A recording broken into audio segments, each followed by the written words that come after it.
வணக்கம் நண்பர்களே. நம்ம இந்த காணொளியில் என்ன பார்க்க போகிறோம் அப்படின்னா, அரசியல் அமைப்பில் என்னென்ன மாற்றங்கள் முதல்ல கொண்டு வந்திருக்காங்க, அதுக்கப்புறம் அரசியல் அமைப்பில் எத்தனை அட்டவணைகள் இருக்குது, அந்த விஷயங்களை தான் இந்த காணொளியில் நம்ம பார்க்க போகிறோம்.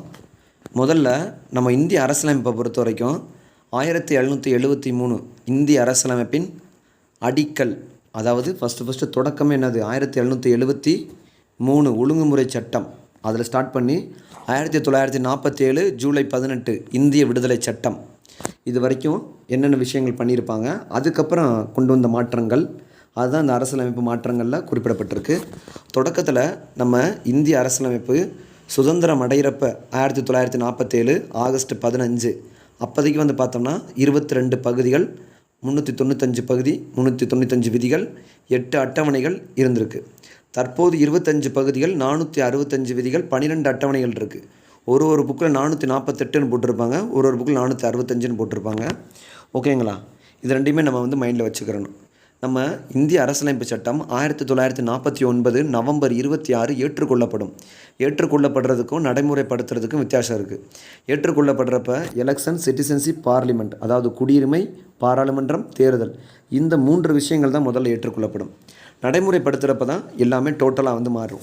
இதன் அடிப்படையில் தான் 1950 நமக்கு தேர்தல் நடைபெறும். 1951 1952 வரைக்கும். ஓகேங்களா? முதல் தேர்தல் எப்போ நடைபெற்றது? 1951 அக்டோபர்லேருந்து 1952 பிப்ரவரி வரைக்கும் நடைபெறும் முதல் தேர்தல். முதல் தேர்தலில் ஓட்டு போட்டவர் யார் அப்படின்னா, முதல்ல ஓட்டு போட்டவர் யார் அப்படின்னா ஷாம் சரண் நெகி. முதல் தேர்தலில் முதலில் வாக்களித்தவர் யார் அப்படின்னா ஷாம் சரண் நெகி. அவர் தான் ஓட்டு போட்டிருப்பார். சரி, இப்பொழுது என்னதுன்னா பகுதி 4A, அதாவது 22 பகுதியில் பகுதி 4 அப்படின்றதில் வந்து பார்த்தோம்னா 4Aன்னு சொல்லி ஒன்று சேர்த்துருக்காங்க. அதில் என்ன சேர்த்துருக்காங்க அப்படின்னா 51A அப்படின்னு சொல்லி சேர்த்துருக்காங்க. அடிப்படை கடமைகள் 42வது சட்ட திருத்தம் 1976. அப்படின்னா மொத்தம் 22 பகுதிகள் தான் முதல்ல இருந்திருக்கு இந்திய அரசியலமைப்பு சட்டம். ஓகேங்களா? நடைமுறைப்படுத்தப்பட்ட பொழுது 1950 ஜனவரி 26 தான் இந்திய அரசியலமைப்பு சட்டம் நடைமுறைப்படுத்தப்படுகிறது. அப்போது 22 பகுதிகள் தான் இருந்துச்சு. அப்பண்டா 42வது சட்டத்திருத்தம் 1976 பகுதி 4A சேர்க்குறாங்க. அப்படின்னா நமக்கு 51A ஆர்டிக்கல் வந்து நமக்கு சேர்க்கப்படுது. அடுத்து வந்து பார்த்தோம்னா 9A, பகுதி 9A ரோம் லெட்டரில் 9Aல என்ன சொல்கிறாங்கன்னா 243Bயில் ஸ்டார்ட் பண்ணி 243ZG. இது நகராட்சி அமைப்புகள் 74வது சட்டத்திருத்தம் 1992 சேர்க்கப்பட்டது. 74வது சட்டத்திருத்தம் 1992 சேர்க்கப்பட்டது. இது ஒரு பகுதியில். ஓகேங்களா? அடுத்து 9B விதி 243ZHலேருந்து 243ZD வரைக்கும் கூட்டுறவு சங்கங்கள். இது 97வது சட்டத்திருத்தம் 2011. ஓகேங்களா? அதுக்கப்புறம் வந்து கூட்டுறவு சட்டங்கள் எப்பொழுது சேர்க்கப்பட்டது அப்படின்னா 97வது சட்டத்திருத்தம் 2011 சேர்க்கப்பட்டது. அடுத்து பகுதி என்ன சொல்கிறாங்க அப்படின்னு சொல்லி பார்த்தீங்கன்னா 15A தீர்ப்பாய சட்டம் 1985. இதுவும் 42வது சட்டத்திருத்தம் 1976 சேர்க்கப்படுது.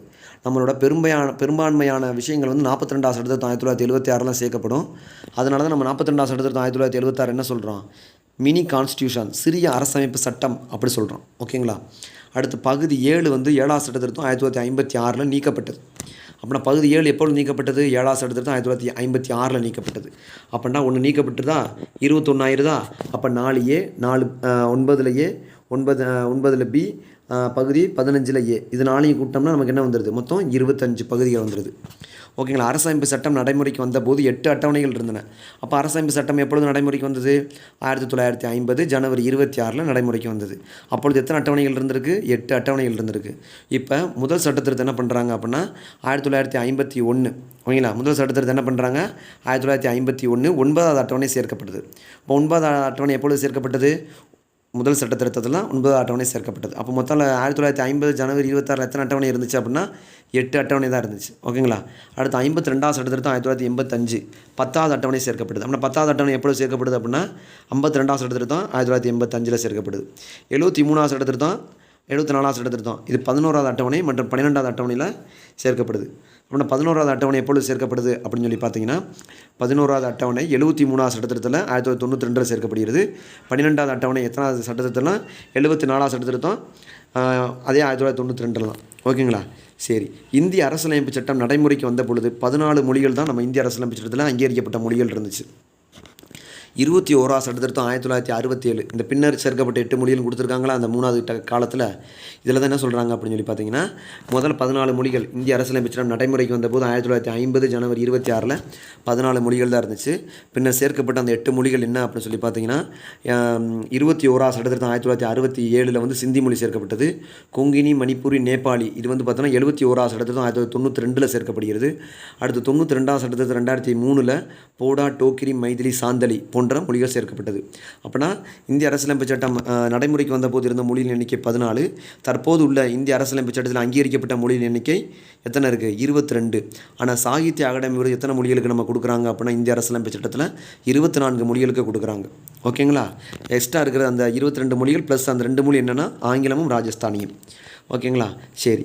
42ஆம் சட்டத்திருத்தம் 1976 படி 5 துறைகள் மாநில பட்டியலில் இருந்து பொதுப்பட்டியலுக்கு மாற்றப்பட்டது. அந்த 5 துறைகள் என்னென்ன அப்படின்னு சொல்லி பார்த்தோம்னா, கல்வி, காடுகள், காட்டு விலங்குகளின் பாதுகாப்பு, அளவு மற்றும் எடைகள், நீதித்துறை நிர்வாகம். இந்த 5 தான். இந்த கேள்வி கேட்பாங்க. கீழ்கண்டவற்றில் எது பொருந்தாததுன்னு கேட்பாங்க. ஓகேங்களா? அப்படின்னா 42ஆம் சட்டத்திருத்தம் 1976 படி 5 துறைகள் மாநில பட்டியலிலிருந்து பொதுப்பட்டியலுக்கு மாற்றப்பட்டன. அவை என்னென்ன அப்படின்னா, கல்வி, காடுகள், காட்டு விலங்குகளின் பாதுகாப்பு, அளவு மற்றும் எடைகள், நீதித்துறை நிர்வாகம். ஓகேங்களா? இதிலிருந்து கண்டிப்பாக நமக்கு ஒரு கொஸ்டின் வர வாய்ப்புகள் இருக்குது. இதை திரும்ப திரும்ப ஒரு தடவை போட்டு பாருங்கள். உங்கள் நண்பர்களுக்கு லைக் பண்ணுங்கள், உங்கள் நண்பர்களுக்கு ஷேர் பண்ணுங்கள், சப்ஸ்கிரைப் பண்ணுங்கள் புதிய நண்பர்கள்.